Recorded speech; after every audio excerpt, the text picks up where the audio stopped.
Pao, basahin mo nga to, Pao. O, kung mabasa mo sa ano. Takpan ko isang mata mo kung magaling pa ang mata mo. Sige nga. Siyempre, kay bata pa man gurang. Sige nga, takpan ko dito ha. Bata pa man. Sige, basahin mo nga. Ang alin.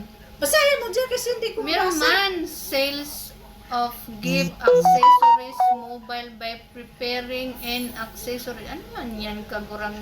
ang galing. Ang galing Wait, ko ng Salmi, mata mo. siyempre ka bata pa man, kagurang ka naman, oh. Kaya yan. Oh. Tika. Yung isa. Yung isa naman, be. Hawakan mo.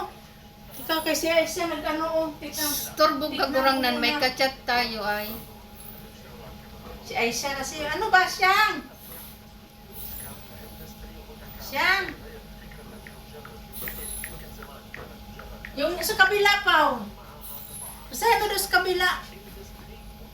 O, dito namang isa takpan ko. Sige nga, matino talagang mata mo, maliwanag pa. Parang tanga to sigurang kita nga bata pa nga ako. O, sige, basahin mo. Parehas din naman, British company. Ay, ang galing ng mata mo pa, no? Saan mo ito nakuha? Gurang may British company ka na. Ano ka, mag-order ka dito? Ha?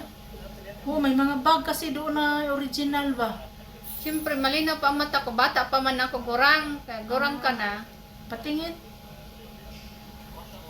Buang. Ganito pala yun. Ang ganda mo talaga, Pao. Tingnan mo daw sa salamin mo, Pao.